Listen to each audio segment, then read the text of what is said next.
Yeah, so I lost 120 pounds because my anxiety makes everything worse. You know, when you have health anxiety, you really mess up, man. It makes you scared to do anything.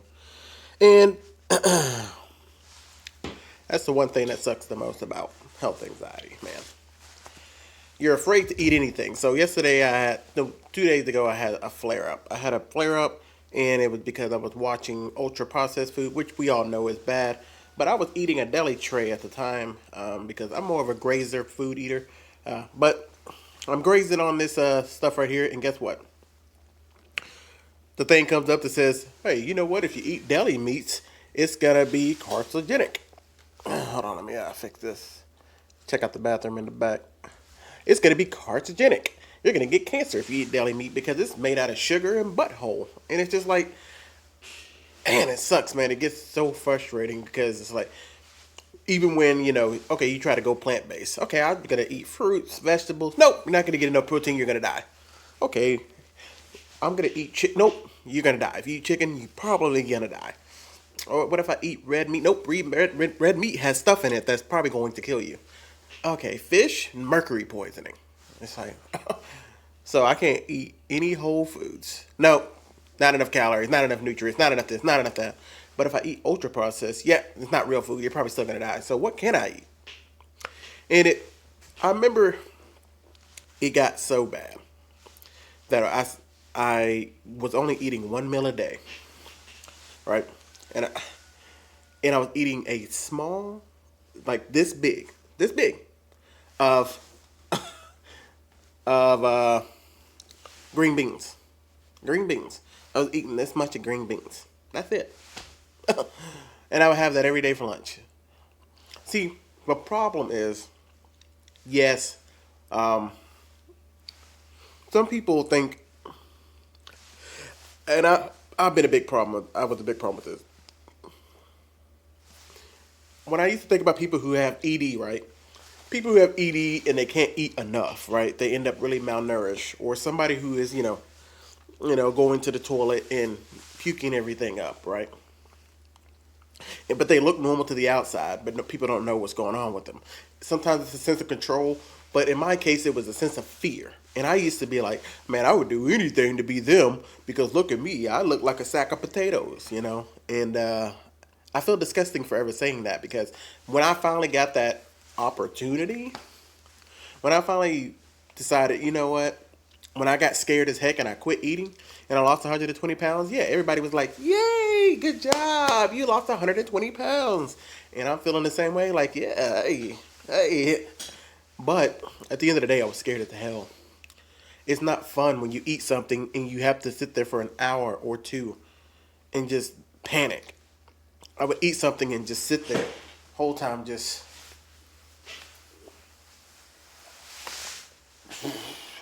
it's miserable. And I'm too afraid to eat again the rest of the day because I'm thinking in my head the whole time if I eat something else, I'm going to die. I'm going to get cancer. I'm going to get this. My whole life is going to be ruined if I decide to eat one more meal. And I was eating completely plant based, so I wasn't eating enough calories, right? But plant based, you gotta eat quite a bit. And so when I was doing the plant based stuff, because I was too afraid to eat any animal products, right? Because I was being vegans were scaring the hell out of me. And then when I wasn't vegan and I was eating regular stuff, or when I was eating the meats and all that kind of stuff and trying to be on that side, it felt like I was still getting scared into not doing it. You know what I mean? People will be on the other side telling me, don't go vegan. Then you got other people who are telling me, don't do this, don't be vegetarian, don't be pescatarian. So I'm doing this panic thing every single day. I'm not eating enough calories. At one point in my life, guys, I was literally eating 100 calories a day. And I know there's a big thing about fasting and water fasting, dry fasting, heal your cells. But if you do this stuff out of fear, it's not good. This is what leads to people becoming malnourished and eventually passing away from these kind of things, right?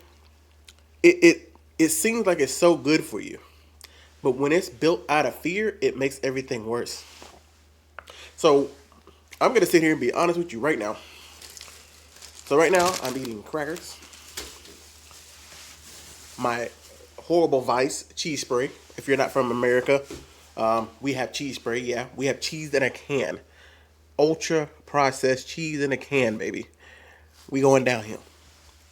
And mango chunks.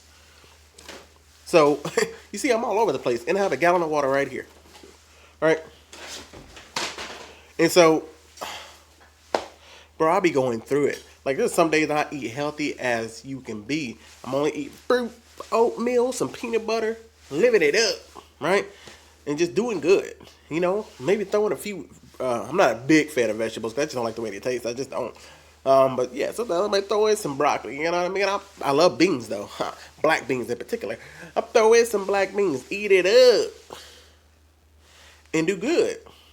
But then my brain starts thinking, you know, my mind starts going. My mind starts thinking, oh man, you'll never eat this again. I used to eat fast food like every Friday, right? But then I cut it out because I thought, because you know, when you have the anxiety, sometimes you eat something and you get the tingling, and that scares me. So I don't know why I'm talking like that. So I end up cutting out fast food, which is not a bad thing. But here's the problem, guys. When people tell you this kind of stuff, and it's very disgusting. I'm sorry I was never a part of it, but when people tell you, yeah, well, at least you're cutting out the foods, you do not encourage fear. You never encourage fear. When a person decides to make healthy choices, you want them to make it out of a healthy mindset. If they make it out of fear, you are setting them up to eventually start cutting out everything that gives them any sensation because their mind is thinking, I have to be the healthiest I can be.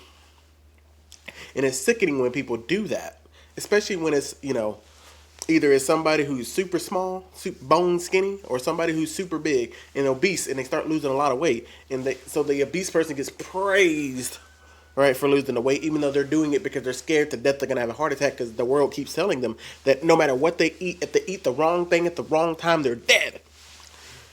And then you got the people who are on the bone skinny side. You got people sometimes praising them and being like, goals, fashion goals. I wish I could be you. I wish I could have your discipline. What discipline?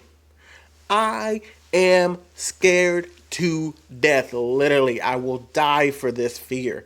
Why the F are you telling me you want this life? You want this? This is not discipline. I am scared.